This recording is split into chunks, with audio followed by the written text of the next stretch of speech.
আল্লাহু আকবার, আল্লাহ সবচেয়ে বড়, ঠিক না? তো এই আমাদের আলোচনার স্বার্থ আল্লাহর বড়ত্বের আলোচনাই। আল্লাহকে যদি বড় জানি, বড়র সামনে ছোটরা অন্যায় করতে পারে না। আল্লাহকে আগে জানবো, তারপরে সে কতটুক তা জানবো, তারপরে তাকে শ্রদ্ধা করা শিখবো। এই জন্যে আমাদের এই আলোচনা। কাজেই এই মাহফিলটা হলো রিয়াজুল জান্নাহ, জান্নাতের বাগান। এখান থেকে আমাকে আল্লাহ ফল খেতে বলছেন। তো আমরা এখানে যারা বসছি, জান্নাতের ফল তো খাবে জাহান্নামীরা, কথা কয় না? জান্নাতের ফল জাহান্নামী? হরিপদ, নলিয়া ঋষি, গৌর গোবিন্দ, ব্যানার্জি, চ্যাটার্জি, ভট্টাচার্য, রমেশ, পরেশ, যতীন, জিতেন্দ্র এরা খাবে? আব্দুর রহমান, আব্দুল খালেক, আব্দুল মালেক, জামাল, কামাল, আব্দুর রহিম এরাই খাবে। তো আমরা এখানে যারা আসছি, আমরা এই নামের মানুষ, আমরা জান্নাতি মানুষ, বলি আলহামদুলিল্লাহ। কাজে এখান থেকে আমরা জান্নাতি ফল খাবো। তো আল্লাহ পাক রব্বুল আলামিন আমাদেরকে জান্নাতে দেবেন মনে করেই ডেকে নিয়ে আসছেন। এটা জান্নাতের বাগান। আবারও বলি আলহামদুলিল্লাহ। সময়কে অপচয় না করি, নষ্ট না করি। প্রত্যেকটা মজলিসের একটা আদব আছে, আছে না? স্কুলে, মাদ্রাসায়, যেখানেই পড়ে থাকেন না কেন, ক্লাসের সময় স্যার এক জায়গা বসা থাকে, ছাত্ররা ওই জায়গা 2 জন, ওই জায়গা 5 জন, কয়জন ওই দিক ফিরে বাদাম খায়, এরকম বলছেন নাকি? আমি এরকম পড়ি নাই। আমি বসছি, আমরা গুছাই গাছায় গোল গাল হয়ে বসছি, মাঝে ফাঁকা ফাঁকা রেখে কয়জন বসি নেই, গুনো হয়ে বসছি। তো এটা কোরআনের মজলিস। এ মজলিসের আদব সবচাইতে বেশি। যারা দূরে সরে সরে আছেন, এলান পাইয়ে বসে আছেন, এলান দিলি শয়তানে ধরে। হুজুর মসজিদের সাহাবায়ে কিরামদেরকে বললেন, কখনো এলান দিয়ে বসবা না, এলান দিলেই শয়তানে ধরে, অলসতা আসে, জিম আসে, ঘুম আসে। এই জন্য পিঠ খালি করে বসতে হবে।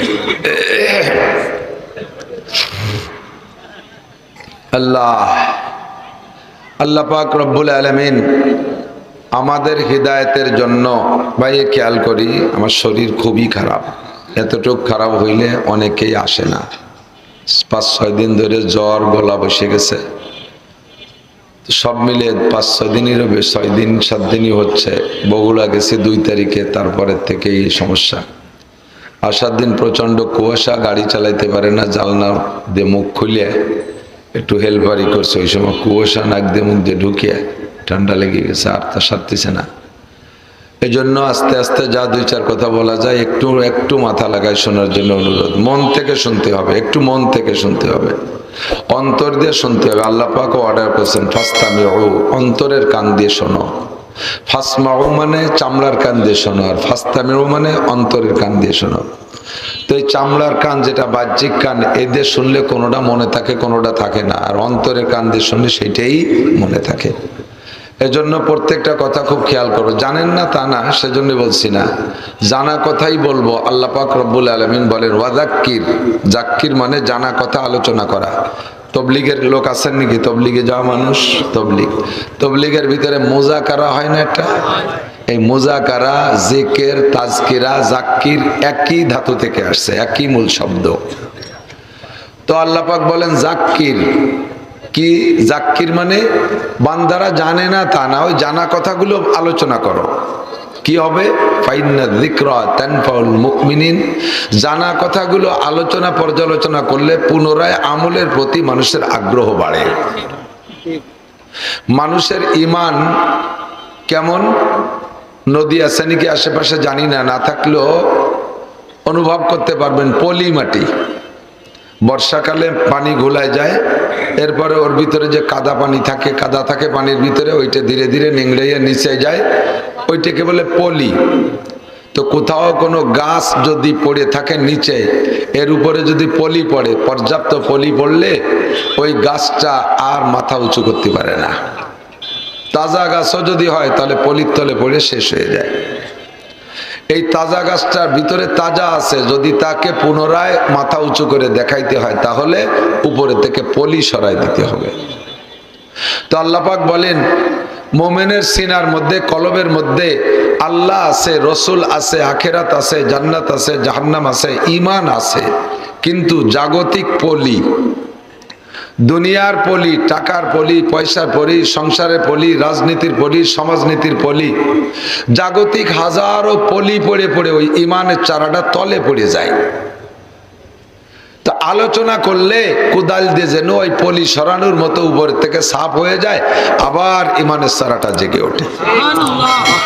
এজন্য আল্লাহ বলেন ওয়াদাক্কির, জানা কথাগুলো আলোচনা করো, ফাইন্না যিকরা তানফাউল মুমিনিন।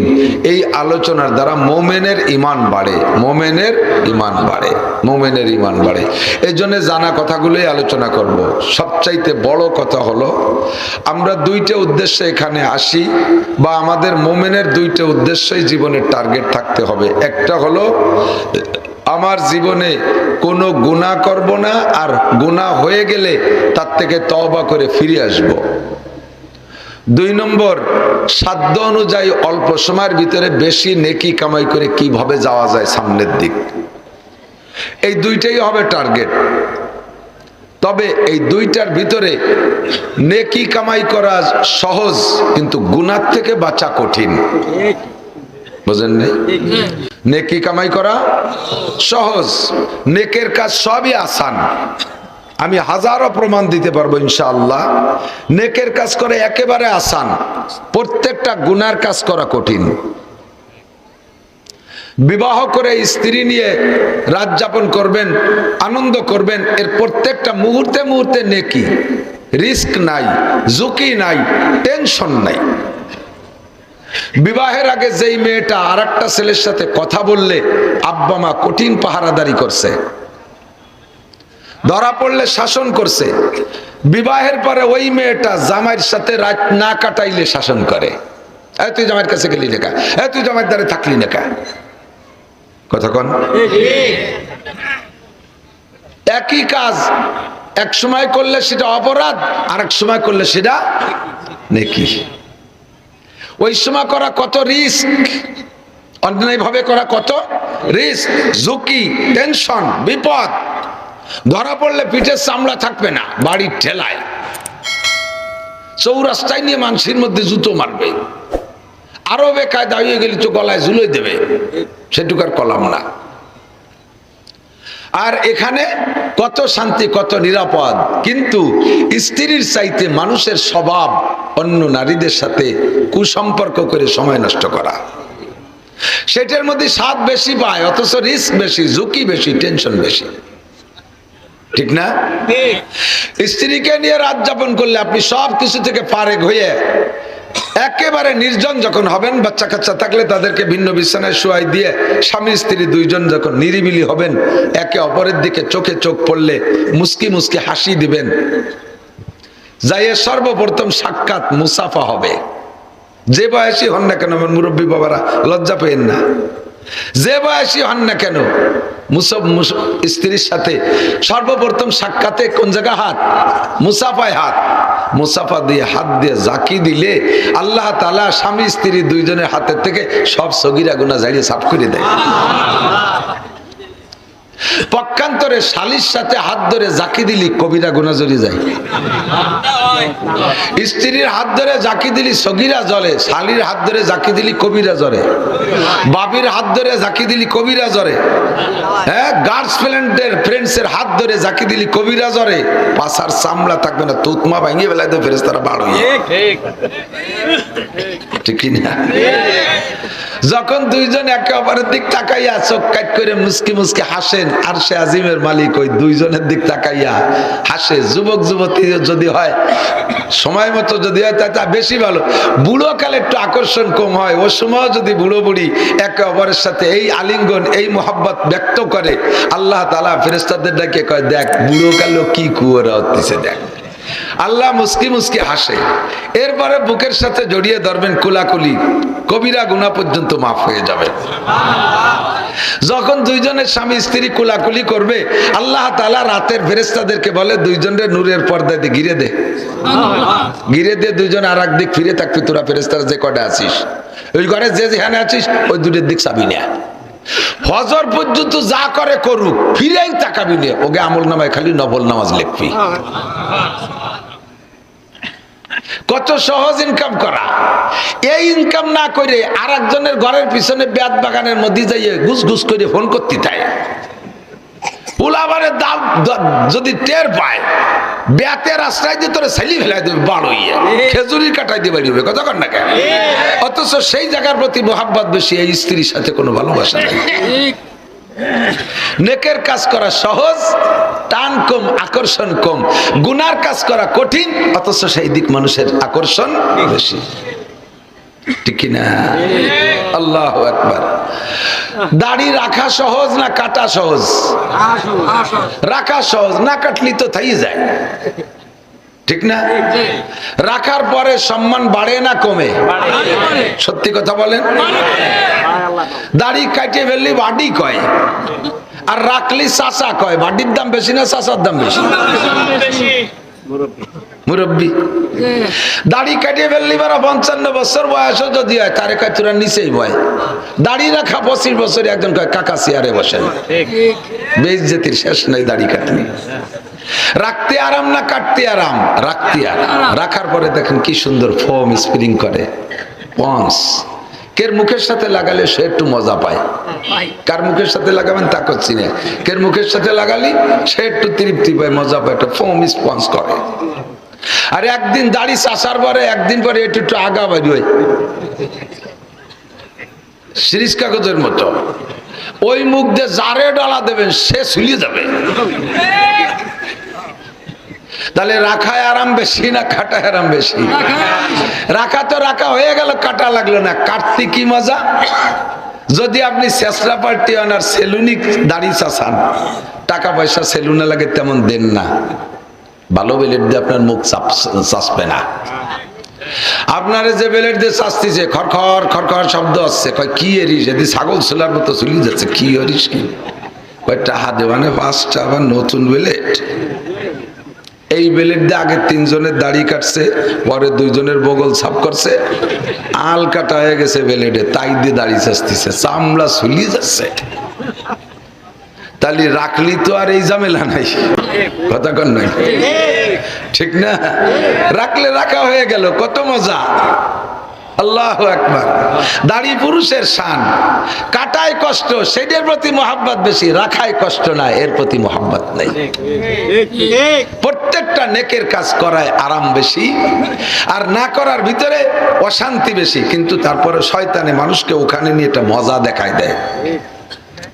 ভালো করে বোঝেন, আপনাকে 1000 কোটি নেকি দেওয়া হবে, এটা তো বলেন আলহামদুলিল্লাহ।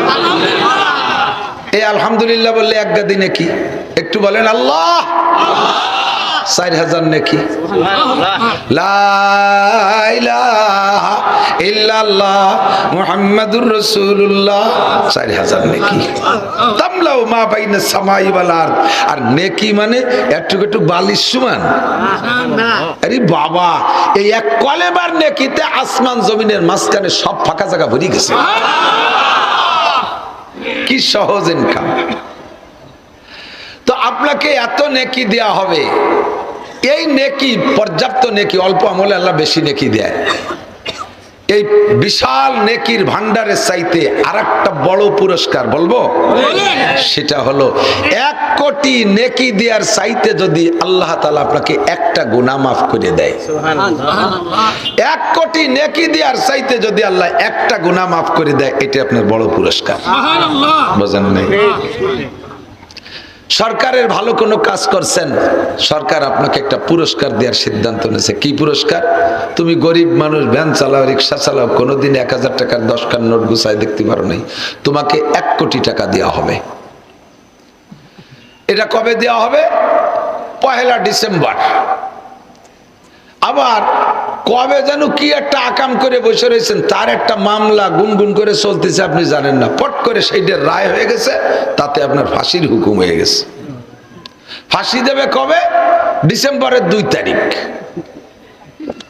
ডিসেম্বরের 1 তারিখে সরকার 1 কোটি টাকা দেবে। জীবনেও দেখেন নাই যেই ফকির হাটে বাজারে ভিক্ষা করে, 4 আনা 8 আনা 1 টাকা 2 টাকা 5 টাকা 10 টাকা পায়, ওই ফকিররে যদি হাটের মধ্যে কোনো বড় লোক 1 কোটি টাকা দেয় বস্তা ভরে, ও কিন্তু টাকা নিয়ে বাড়ি আসতে পারবে না। ওই স্টক করে মরে যাবে ওই জায়গা। ওরে বাবা এতটাই দেখিয়ে এই কে মরে যাবে, ওটা কাজে লাগাতে পারবে না, এত টাকা। তো এই গরিব মানুষে 1 কোটি টাকা দিয়েছে খুশিতে স্টক করার কায়দা, কিন্তু টাকা হাতে পাতি না পাতি কাগজ একখানা আছে, আগামীকাল কোর্টে হাজির হবেন, কালকে 2 তারিখে বেলা 4টের সময় আপনার ফাঁসি।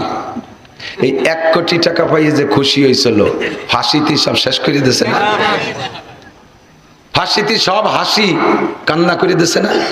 কি বলবেন এখন বলেন তো, আপনি কি বলবেন জানি না, আল্লাহ না করুক যদি এমন সিদ্ধান্ত আমার সম্পর্কে হয়, আমি বলবো ওই কোটি টাকাও ছেড়ে দিলাম, আর জীবন ভরে যা ইনকাম করছি সব ছেড়ে দিলাম, আমাকে শুধু জীবনটা ভিক্ষা দেন।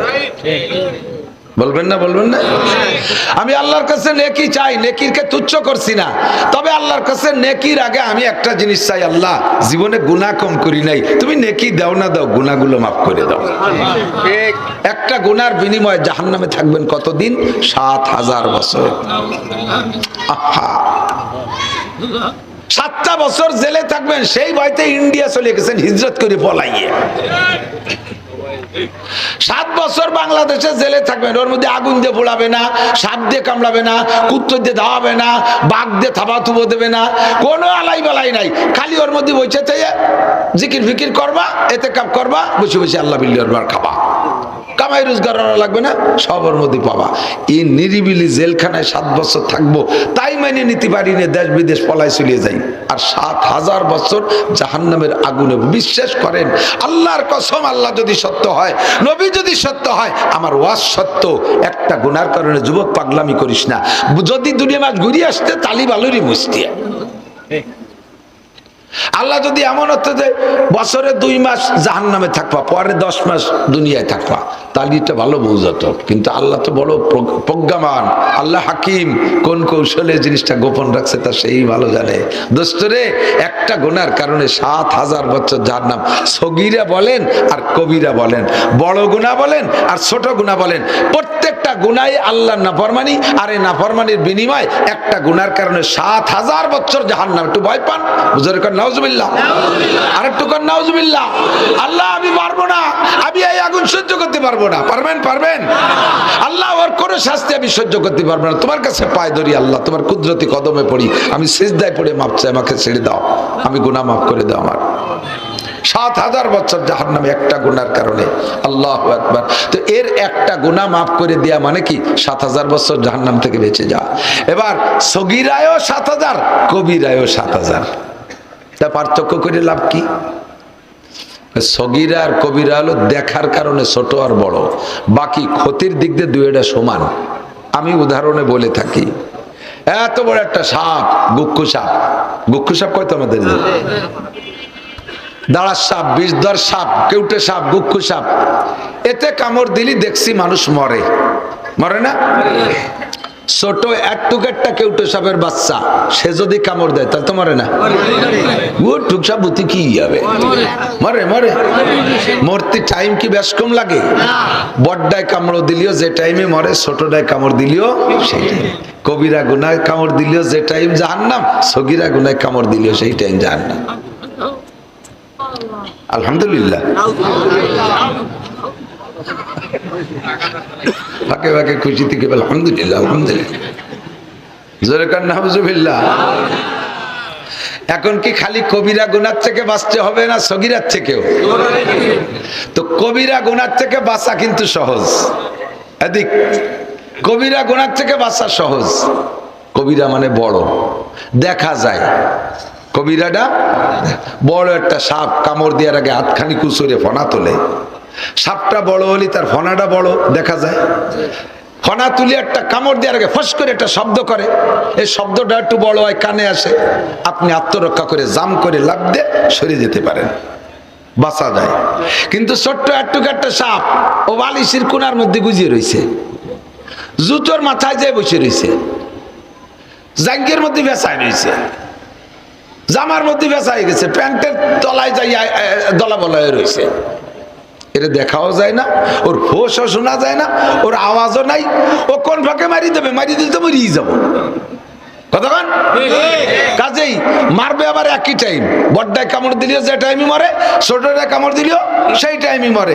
বড়টারে দেখা যায় লাভ দিয়ে সরা যায়, ছোটটারে দেখা যায় না, বোঝা যায় না, হুশ করে মারিয়ে দিয়ে কোন ফাঁকে সেরি চলে গেছে। উল্লাই কামড়লো নাকি, উল্লাই কামড়াইছে। পরে আস্তে আস্তে দুপুর পর্যন্ত কোনো কিছু, দুপুরের পথে মাথা ঘুরে, দুপুরের মধ্যে তলি তো উল্লাই কামড়াইনি, কি এলো? উজার কাছে নিদি, উজার কাছে নিয়েছে, কয় হয়ে গেছে কাম, কেউটে সবাই কামড়াইছে।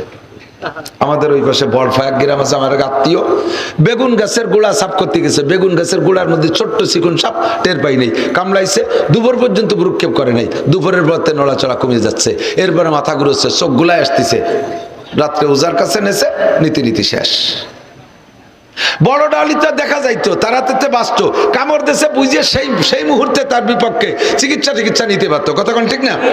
তো আল্লাহ পাক রব্বুল আলামিন বলেন, বান্দা দুনিয়ায় গুনাহ বিভিন্ন প্রকার আছে, তো টোটাল গুনাহকে আমি দুই ভাগ করে দিছি। কথা কি বোঝা গেছে?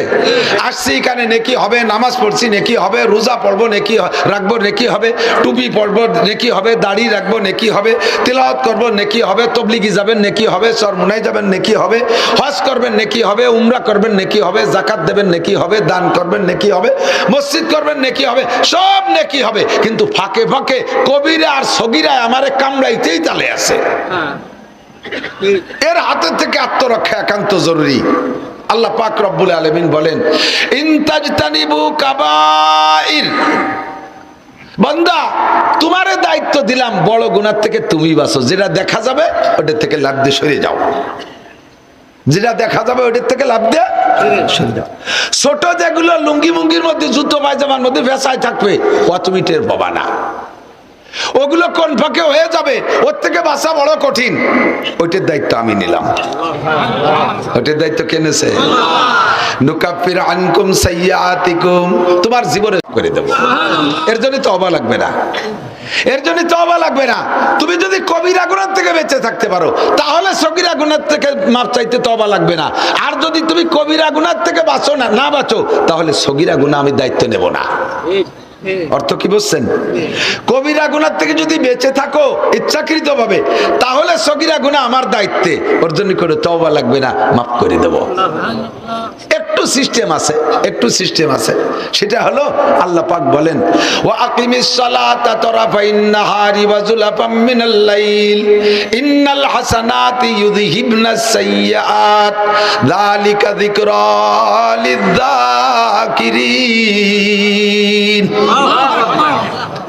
এই সগীরা গুনাহ মাফ করার জন্য তওবা লাগবে না, তবে একটা কিছু তো করাই লাগবে। আমি আকাম করব, আর আল্লাহ কি দায় থাকছে আমার ভিড়ি ভিড়ি মাফ করে দেবে। আল্লাহ কি আমাকে এত বড় কুটুম্ব নাকি? আল্লাহ তার চেয়ে বড় কুটুম্ব। আল্লাহ কয় তওবা করা লাগবে না, মাপের ব্যবস্থা হলো আকিমিস সালাতা। তো এই যুবক আমার দিক তাকাও, দূর কথা কয় তো, তোমরা যুবকরা তো গুনাহ মোটেই করো না।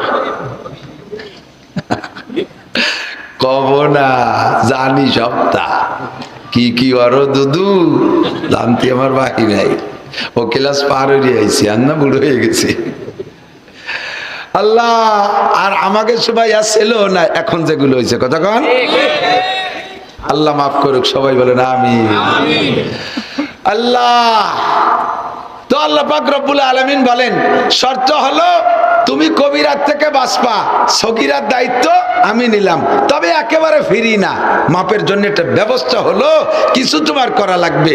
আকিমিস সালাতা তারাফাইন নাহার ওয়া যুলাফাম মিনাল লাইল, এই আয়াতের ভিতরে আল্লাহ 5 ওয়াক্ত নামাজের কথা বলেছেন। কয় ওয়াক্ত? এই বর্তমানে আছে আহলে কোরআন নামে একদল বের হইছে, তারাও ভণ্ড, নামটা দিয়েছে কি দারুণ নাম, কয় আহলে কোরআন। শুনলি যে কোনো মানুষ তাদের কাছে দুর্বল হয়ে যায়। আহলে হাদিস আরেক দলের নাম দিয়েছে, হাদিসের পরিবার, হাদিস পরিবারের লোক, হাদিসের সদস্য, কইলে কে না তার কাছে দুর্বল হবে। আহমাদি মুসলিম জামাত, আহমাদি মুসলিম জামাত শুনলে ছোট মোটো আলেমরা, যারা লেখাপড়া কম জানে, মোটামুটি প্রাথমিক একটু মাদ্রাসায় পড়ছে, তারাও হেরে যাবে নামটার কাছে। আহমদ মানে আমার নবী, মুসলিম তো মুসলিম, আহমদি মুসলিম জামাত, অথচ এই জামাতটা হলো কাদিয়ানি।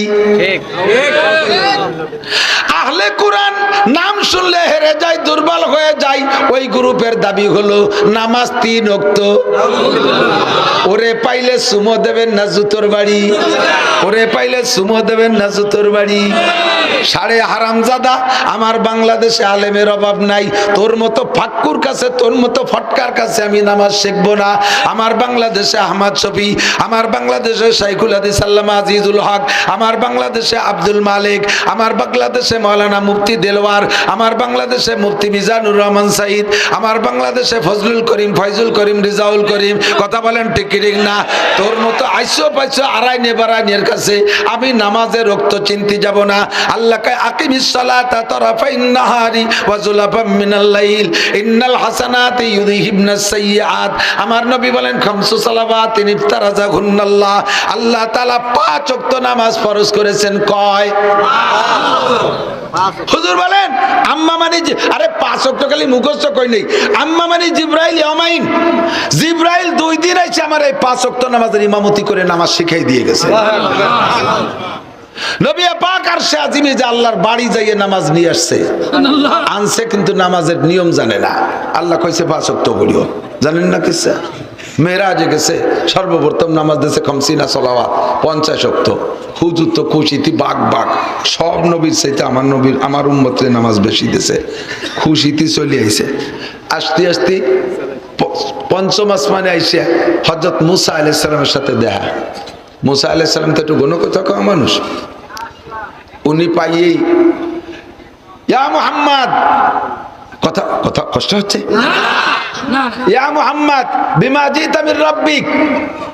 মুসা আলাইহিস সালাম জিজ্ঞেস করছে আমাকে কেউ রে আল্লাহর বাড়ি যাচ্ছি যাই নেই, তোমারে আল্লাহর বাড়ি নেছে, তোমাকে আল্লাহর বাড়ি নেছে, তুমি ওই জায়গা যাই আল্লাহর বাড়িতে কি নিয়ে আসছো? বিমা জিতা মির রাব্বিক।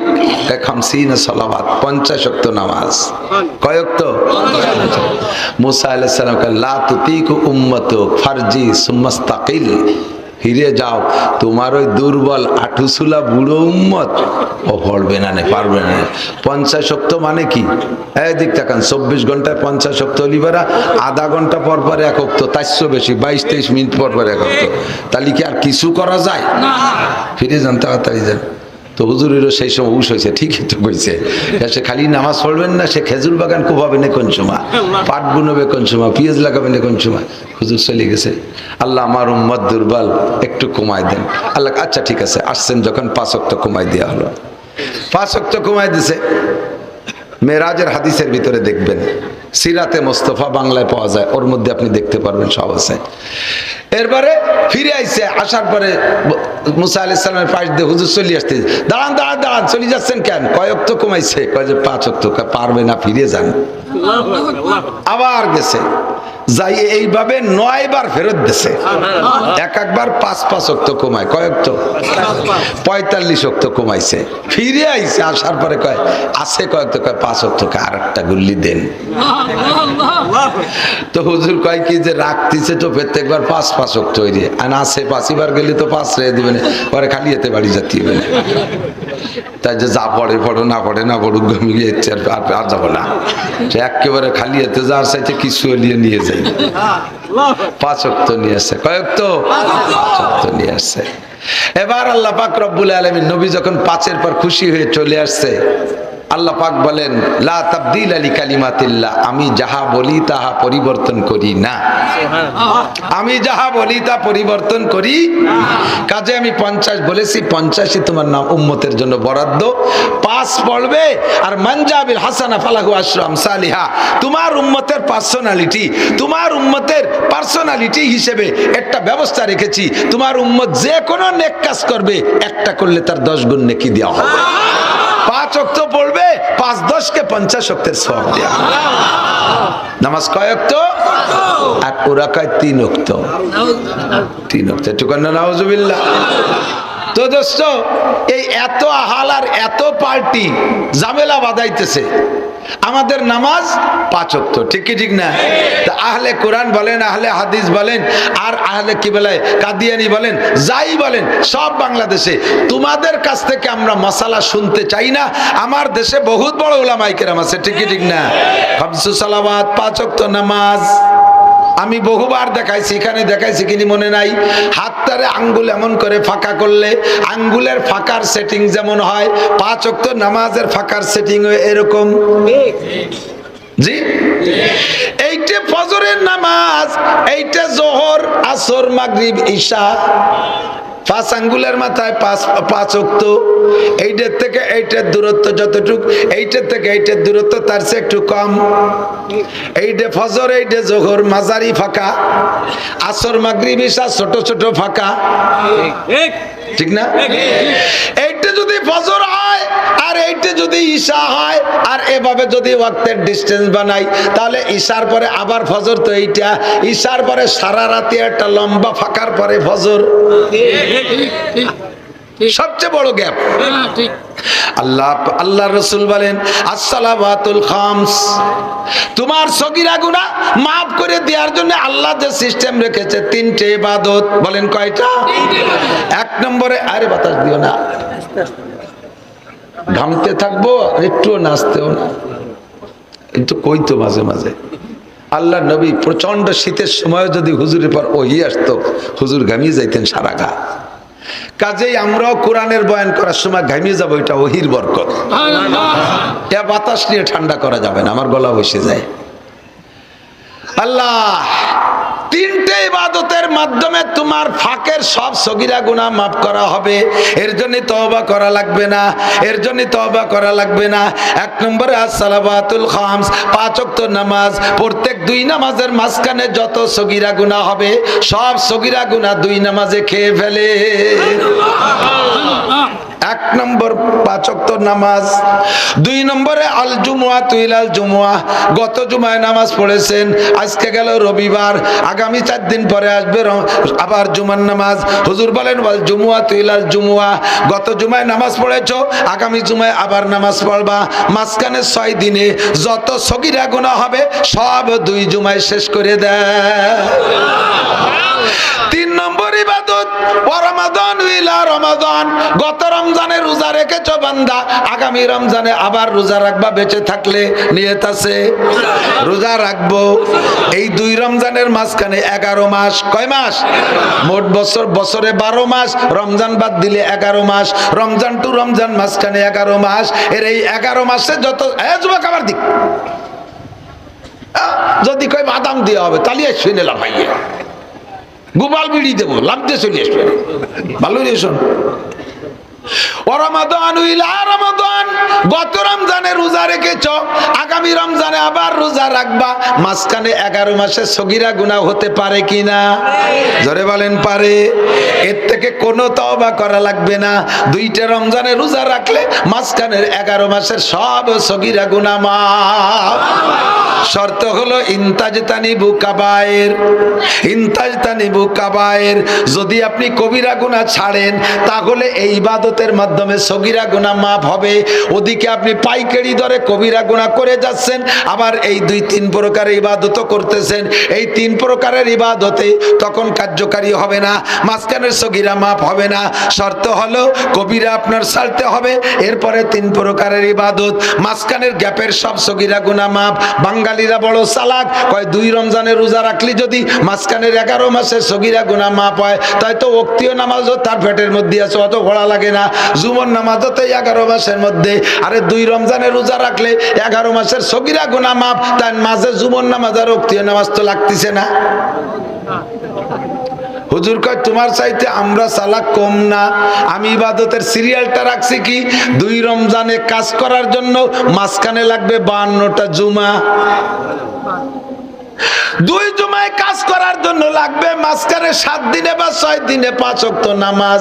আগে রাখছি নামাজ, যদি তোমার আমল নামায় 5 ওয়াক্ত নামাজ থাকে তাহলে নামাজের মাঝখানের গুনাহ মাপের সাথে সাথে 2টা জুমা তোমার কাজে আসবে। এবার 2টা জুমা দৈনন্দিন 5 ওয়াক্ত নামাজ, এই 2 প্রকার ইবাদত যদি তোমার আমল নামায় থাকে তাহলে 2 রমজান কার্যকারী হবে। যদি এই ইবাদত না থাকে তাহলে 2 রমজান ফেল। যদি 2 জুমা না থাকে, যদি 5 5 ওয়াক্তের নামাজ না থাকে তাহলে 2 জুমাও আকেজো, ওতেও কাজ হবে না। ভালো করে বুঝে নিতে হবে, 5 ওয়াক্ত নামাজ যদি থাকে তাহলে সাথে 2 জুমা আরো উপকারী হবে। 2 জুমা আর মাঝখানে 5 ওয়াক্ত নামাজ যদি থাকে 2 রমজান আরো কার্যকারী। যদি কোনো বান্দা নিয়মিত 5 ওয়াক্ত নামাজ পড়ে আর রমজানের রোজার 2 জুমাগুলো ঠিক করে আদায় করে, রমজান মাসের রোজা রাখে, ওই লোকটার আমল নামায় কোনো সগীরা গুনাহ থাকে না। শর্ত হলো ইনতাজতানিবু কাবায়ের, কবিরা গুনাহ আপনাকে বুঝে ছেড়ে দিতে হবে। বুঝেন নাই? কি ছাড়তে হবে? আবু হুরায়রা রাদিয়াল্লাহু তাআলা আনহুকে নিয়ে সাহাবায়ে কিরামকে নিয়ে হুজুর বসে বয়ান করতেছেন। এর মধ্যে হুজুর বলেন 5টা কথা বলবো, কে নিবা? নিজে আমল করবে, অন্যরা শিখাই দিবা, তারা আমল করবে। এই জায়গা হযরত আবু হুরায়রা দাঁড়াইলেন, ফাকাযা বিয়াদি। আবু হুরায়রা কা হুজুর আমার হাত ধরে বসে, আমার হাত ধরে বসে, ফাদাহুন্না ফিহা। এই 5টা কথা আমার হাতের মধ্যে গুনছে, 5 আঙ্গুলি 5টা। তো দৈরিয়া সর্বপ্রথম বলে ইত্তাকিল মাহারিম, যত হারাম আছে সব হারাম কবিরা গুনাহ, যত হারাম আছে সব হারাম। হুজুর বলে ইত্তাকিল মাহারিম, 1 নম্বরে হারাম ছেড়ে দাও। তাকুন আবাদান নাস, তাহলে তুমি হবা সবচেয়ে বড় বুজুর্গ। বোঝে নাই? কি বলছে? বেশি বেশি হজ করো, সবচেয়ে বড় আবেদ। বেশি উমরা করো, বছরে 3টে 4টে উমরা করো, বড় আবেদ। মাসে 3টে কোরআন খতম দাও, বড় আবেদ। সারা রাত দাঁড়ায় তাহাজ্জুদ পড়ো, বড় আবেদ। মাসে 3 দিন লাগাও, বছরে 3 চিল্লা লাগাও, প্রত্যেক বছরে 2 বার চরমুনায় যাও, সবচেয়ে বড় আবেদ। এর একটাও বলে নাই নবী, এর একটাও বলে নাই ইবাদত করে বড় আবেদ। হুজুর তা বলেন নাই। হুজুর বলেছেন ইত্তাকিল মাহারিম, হারাম গুনাহ হারাম কাজ ছেড়ে দাও, তাকুন আবাদান নাস, তাহলে তুমি বড় আবেদ হবা। বুঝেন নাই কথা? কারণ ইবাদত করা সহজ, নামাজ পড়া সহজ, রোজা রাখা সহজ, দাড়ি রাখা সহজ, টুপি পরা সহজ, জিকির করা সহজ, তেলাওয়াত করা সহজ, তাবলীগে যাওয়া সহজ, হজ করাও সহজ, উমরা করা সহজ, টাকা থাকলে যাকাত দেওয়া সহজ, টাকা থাকলে মসজিদ বানানো সহজ, টাকা থাকলে দান খয়রাত করা সহজ। কিন্তু জেনা করার অভ্যাস থাকলে ফিরে আসা কঠিন, চুরি করার অভ্যাস থাকলে ফিরে আসা কঠিন। ঠিক কি ঠিক না? এই যে মুফতি আব্দুল গফফার সাহেব হুজুরের কাছে মাসিক ইজতেমায় জান নাকি কেউ? এই যে উলামায়ে কিরাম আছে, তো এমন এক পিসাব, বড় এক পিসাবের কাছে এরকম মুরিদরা যায়, সাপ্তাহিক যায়। তো হঠাৎ করে এক চোর, একেবারে আন্তর্জাতিক খ্যাতি সম্পন্ন চোর, এই চোর মুরিদ হইছে হুজুরের কাছে। আর চোরগে কাছে সবচাইতে গনিমত রাত, সবচাইতে উত্তম রাত কোনটা? কন্দি আমাবস্যা। পূর্ণিমাকে? পূর্ণিমা না, আমাবস্যা। পূর্ণিমায় তো চোরের আরো অশান্তি, এত আলোর মধ্যে যে চুরিয়ে সাজিয়ে সাজায়। আমাবস্যার রাতটারে চোর গনিমত মনে করে। তো এতদিন পিসাবের মজলিস হতো পূর্ণিমার 14 তারিখে। এই চোরটা মুড়ি দেওয়ার পরে হুজুর তারিখ পাল্টা দিয়েছে আমাবস্যার রাত্রি উনার মজলিস, যাতে চোর ওই রাত্রি ওর ডিউটি পালন করতে যাত্রী না পারে। স্বভাব একবার বনে গেলে তাতে ফিরে আসা কঠিন। চোররে হুজুর বলছে তুমি প্রত্যেক এই আমাবস্যার রাতে আমার এখানে মজলিস হয়, তুমি এই আমাবস্যাতে আসবা। চোর যায় মসজিদি মজলিস, প্রত্যেকে মসজিদি 3টে দরজা থাকলে যে যে দরজায় দিয়েই ঢোকেন, জুতা ওই দরজায় বাইরে খুলে রেখে গেলে বেরোনোর সময় কিন্তু সেই দরজায় সেই খোঁজেন। ঠিক না? ব্যতিক্রম 2-1 ভুল এদিক ওদিক যেতে পারে। তো অধিকাংশরা বুঝ আছে যে আমি এই দক্ষিণ পাশের দরজা দিয়ে ঢুকছি, আমি উত্তর পাশের দরজা, আমি মাঝের দরজা দিয়ে ঢুকছি। তো যে যে দরজায় দিয়ে ঢুকিয়া জুতো বাইরে রেখে ঢোকে, আর পেশাবের ওখানে তো চুরি চুট্টামির ভয় নাই, সবই তো মুরিদ মুত্তাকিন, এই জন্য স্যান্ডেলকে ভিতরেও নেয় না। এই চোরটা যেদিন থেকে মজলিসে যায় সেই দিন থেকে সবাই বেরোইয়ে দেখে এ দরজার জুতো ওই দরজায়, ও দরজার জুতো এ দরজায়, এই আইলিও যাইলিও। তো যাই হোক, এভাবে খানিক রাগারাগি ওরে খুঁজে মুজে পাই, আর কোনো কিছু না। পরপর 3 আমাবস্যা এইরকমের পরে পীর সাহেবের কাছে মুরিদ রাখে, হুজুর এই শয়তানিটা কিটা করে, এই একটু ওয়াজ করে দেন দি। হুজুর কা দেখো বিয়া, এই যাই মুসলিম হারাম, মুসলমানদের কষ্ট দিয়ে হারাম, এই কাম যে করো সে তওবা করো, ফিরে আসো, আর কখনো করবে না। তো ঘোষণা দেওয়ার পরে ওই চোর একা একা যে কইতেছে, হুজুর মুরিদ তো হইছে কিন্তু স্বভাব তো এখনো পাল্টে নাই, খুব কষ্ট হয়। আর আপনি মসজিদ মিলেছেন আমাবস্যায়, পূর্ণিমায় ছিল আগে, সেই সময় হলে তো আমি এই রাতটা আমার কাজে লাগাতে পারতাম। এই সময় আপনার এখানে আসি, সে স্বভাব পাল্টাতে পারিনি, এই জন্যই ওই চুরি তো করতে পারিনি, একটু এর ফেরোরি এখানে তো ওয়ানে নিয়ে তো কি সুডলীয় খোরাক হয় আমার। মুড়ি দেওয়া সহজ, নামাজ পড়া সহজ, রাত্রে হুজুরির কাছে থাকা সহজ, চুরি করার স্বভাব থেকে ফিরে আসা কঠিন। এজন্য কাইত্তাকিল মাহারেম। যুবক, মধু খাওয়া সহজ, দুধ খাওয়া সহজ, শরবত খাওয়া সহজ, পানি খাওয়া সহজ, কতক্ষণ খেজুরের রস খাওয়া সহজ, কিন্তু গাঁজা এবা ফেন্সিলিন হিরোইন মদ খাওয়ার অভ্যাস থাকলি তাই ছাড়িয়ে দিয়ে ভারী কঠিন। স্ত্রী নিয়ে রাত কাটানো সহজ, জিনা করার অভ্যাস থাকলে ফিরে আসা কঠিন।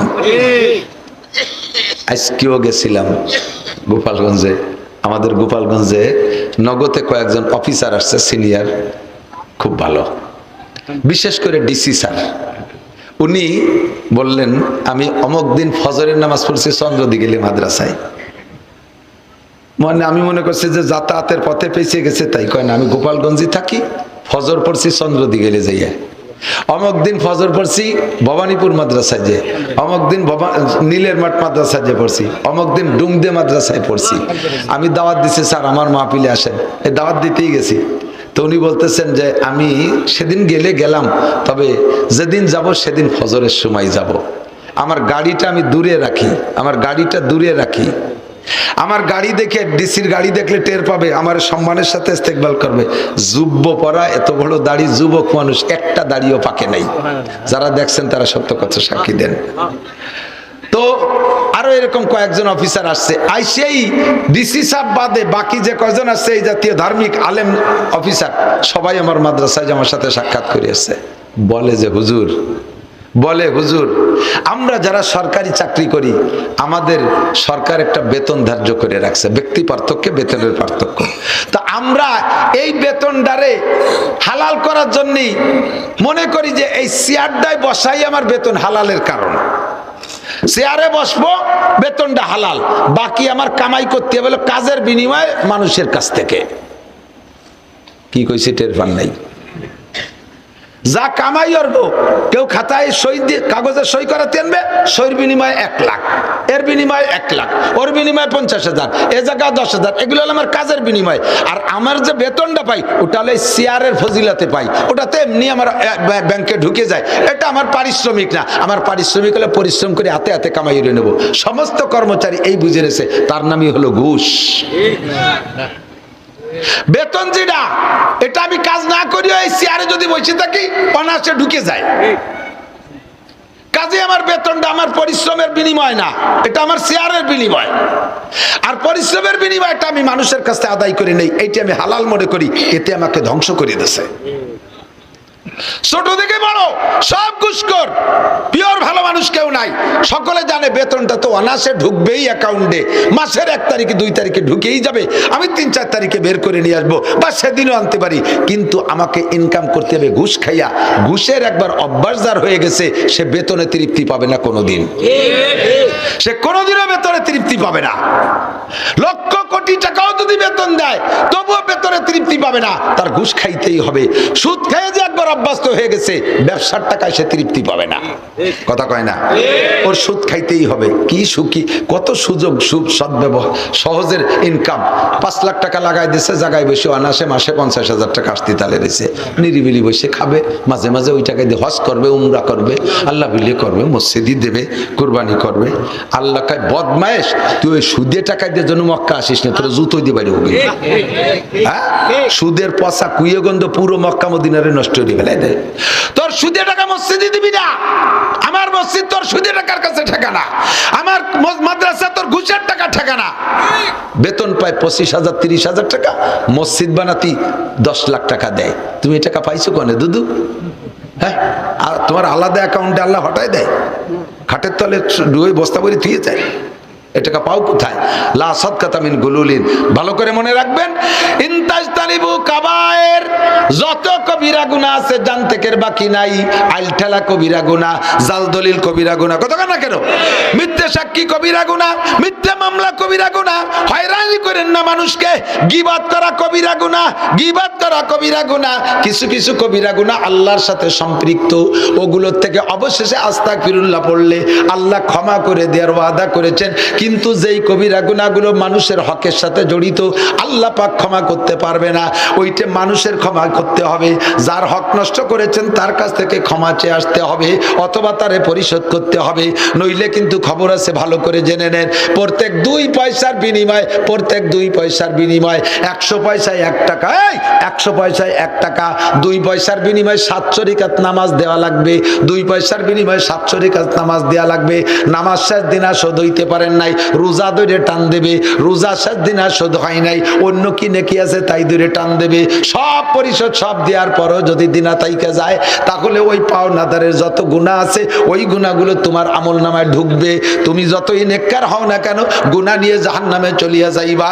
তোমার দিনা শোধ হওয়ার আগ পর্যন্ত ক্ষমা হবে না।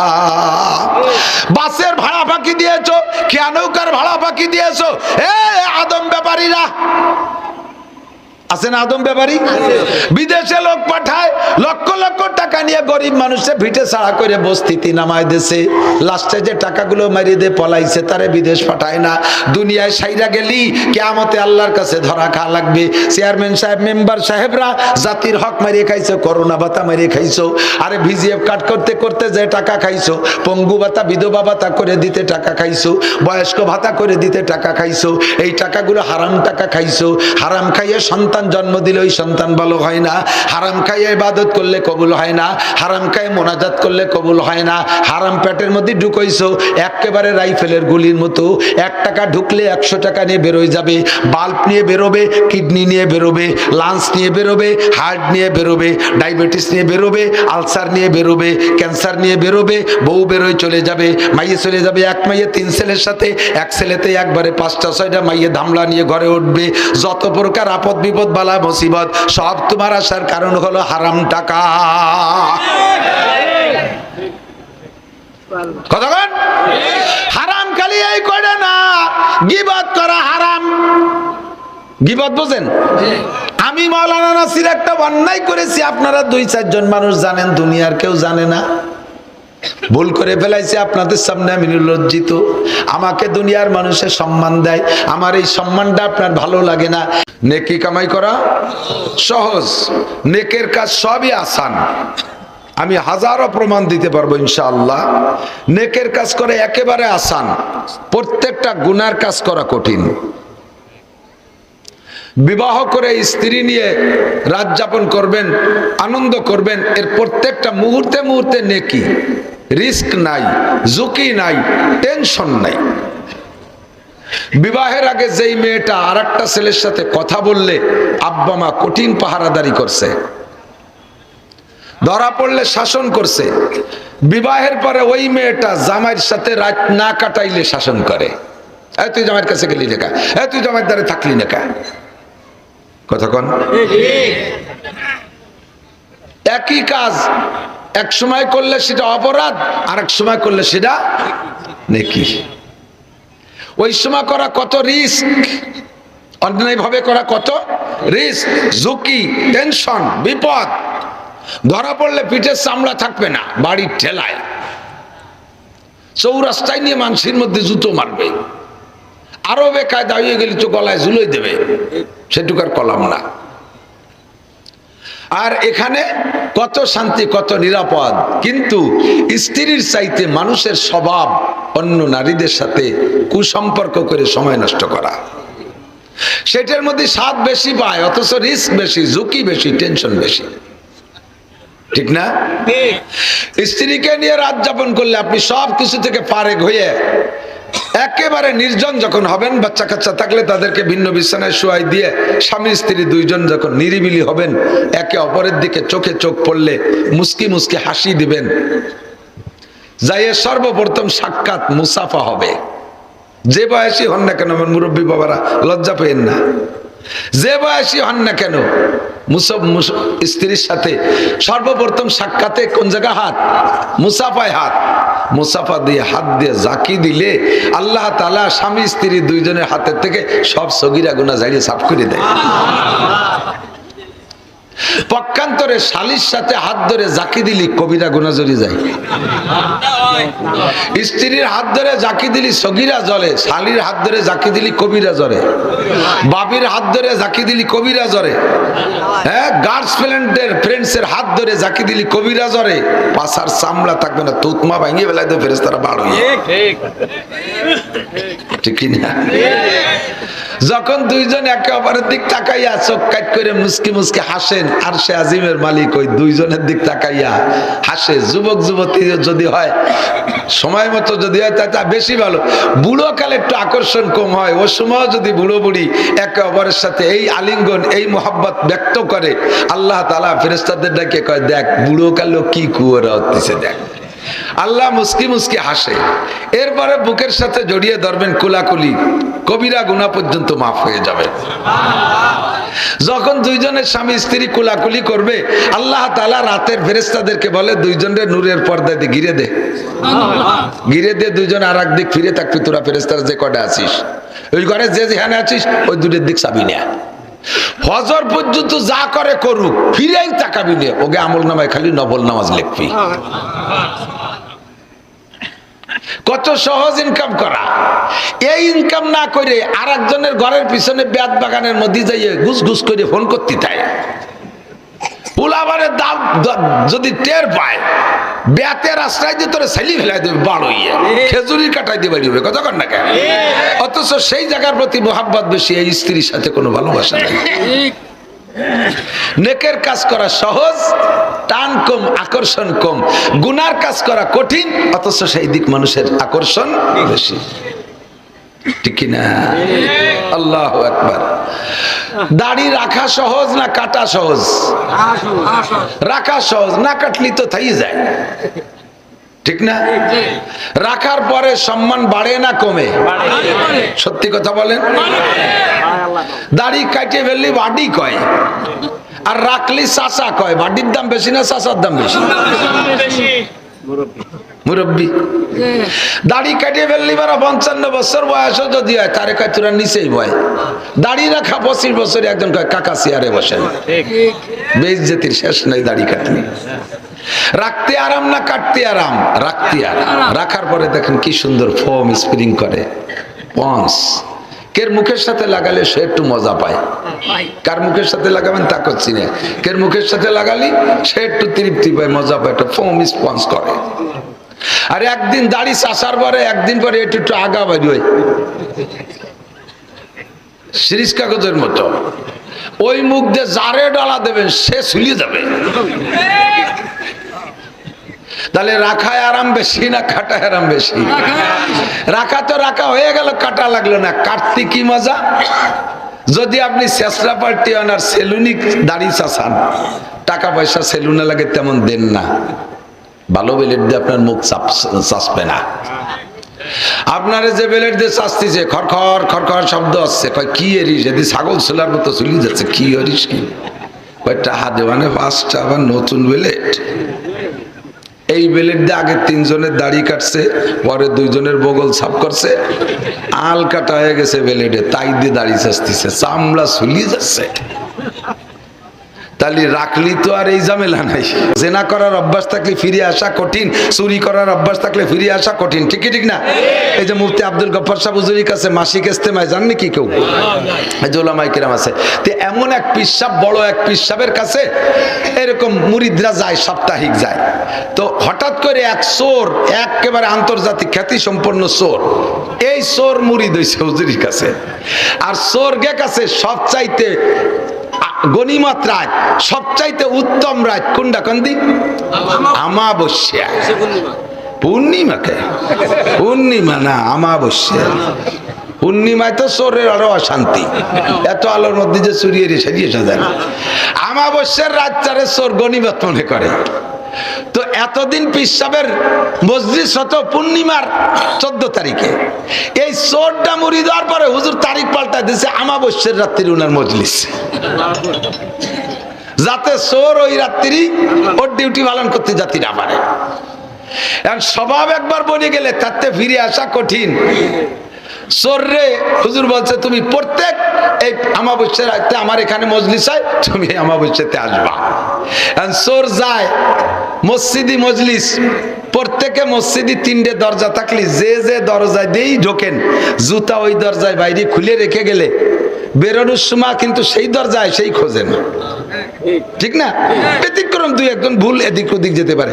তো অধিকাংশরা বুঝ আছে যে আমি এই দক্ষিণ পাশের দরজা দিয়ে ঢুকছি, আমি উত্তর পাশের দরজা, আমি মাঝের দরজা দিয়ে ঢুকছি।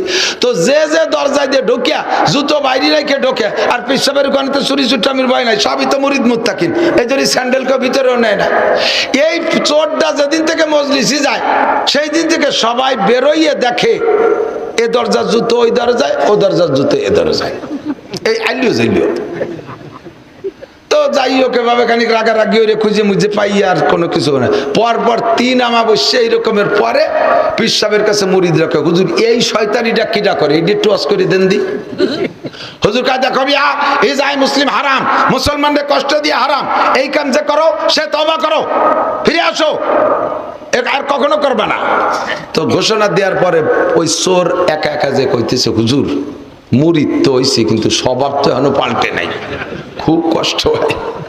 আর আপনি মসজিদ মিলেছেন অমাবস্যায়, পূর্ণিমায় ছিল আগে, সেই সময় হলে তো আমি এই রাতটা আমার কাজে লাগাতে পারতাম। এই সময় আপনার এখানে আসি, সে স্বভাব পাল্টাতে পারি না, এই জন্যই ওই চুরি তো করতে পারি না, একটু এর ফেরোরি এখানেরটা ওয়ানেরটা ওয়ানে নিয়ে তো কি সুডলীয় খোরাক হয় আমার। ثم قال الله تعالى إن تجتنبوا كبائر ما تنهون عنه نكفر عنكم سيئاتكم وندخلكم مدخلا كريما وقال محمد رسول الله صلى الله عليه وسلم الصلوات الخمس والجمعة إلى الجمعة ورمضان إلى رمضان مكفرات ما بينهن إذا اجتنب الكبائر أو كما قال عليه الصلاة والسلام سبحانك لا علم لنا إلا ما علمتنا إنك أنت العليم الحكيم جزى الله عنا محمدا ما هو أهله سبحان الله وبحمده سبحان الله العظيم رب اشرح لي صدري ويسر لي أمري واحلل عقدة من لساني يفقه قولي رب زدني علما اللهم اشفني واشف كل مسلمين اللهم أرنا الحق حقا وارزقنا اتباعه وأرنا الباطل باطلا وارزقنا اجتنابه সকলে বলি আমিন। একটু দুরূদ শরীফ পড়ি। আল্লাহুম্মা সাল্লি আলা মুহাম্মাদিন ওয়া আলা আলি মুহাম্মাদ কামা সাল্লাইতা আলা ইব্রাহিম ওয়া আলা আলি ইব্রাহিম ইন্নাকা হামিদুম মাজিদ। اللهم بارك على محمد وعلى آل محمد كما باركت على إبراهيم وعلى آل إبراهيم إنك حميد مجيد।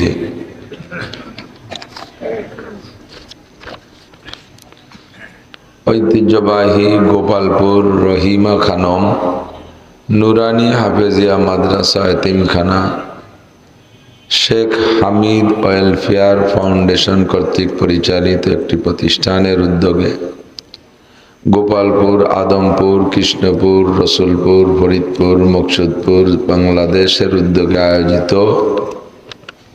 আজকের নুরানি কোরআনী মাহফিলের সম্মানিত সভাপতি, মাদ্রাসার মোহতামেম সাহেব হুজুর, মাদ্রাসার কমিটির সদস্যবৃন্দ, সভাপতি মহোদয়, আজকের মাহফিল উপলক্ষে দাওয়াতি উলামায়ে কিরাম, এই অঞ্চলের অনেক অনেক উলামায়ে কিরাম, আয়েম্মায়ে মাসাজিদ, মাদ্রাসার আজিজ আমতুলাবা, প্রাণপ্রিয় দেশবাসী, দূর পর্দার আড়ালে বসে থাকা আমার মা ও বোনেরা, আল্লাহ তাবারাকা ওয়া তাআলা শাহী দরবারে শুকর আদায় করি। মাগরিবের পরের মূল্যবান সময়টাকে মূল্য দিয়ে দুনিয়ার সব কামকাজ ফেলে রেখে আল্লাহ পাক আমাদেরকে হিদায়াতের আশায়, গুমরাহির ভয়ে, সওয়াবের আশায়, গুনার ভয়ে, জান্নাতের আশায়, জাহান্নামের ভয়ে, শিরিক ও কুফর মুক্ত ঈমান গড়ার লক্ষ্যে বেদাত মুক্ত সুন্নতি আমলের প্রশিক্ষণ নেওয়া ও দেওয়ার জন্য আল্লাহর ভয় ও মহব্বত অন্তরে নিয়ে আল্লাহ তার রসুল সাল্লাল্লাহু আলাইহি ওয়াসাল্লামের প্রেম ও ভালোবাসা অন্তরে নিয়ে কোরআন সুন্নাহর কিছু ভালো কথা বলা এবং শোনার একটা পরিবেশ আল্লাহ তাআলা তৈরি করে দিয়েছেন। এই অঞ্চলের লক্ষ মানুষের মধ্য থেকে বাছাই ছাঁটাই করে সাময়িক এই জান্নাতের বাগানে বসার মতো, বসবাস করার মতো যোগ্য মনে করে আল্লাহ পাক আমাদেরকে ডেকে নিয়ে আসছেন। এজন্য আমরা শুকর আদায় করি আলহামদুলিল্লাহ। অত জোরে না,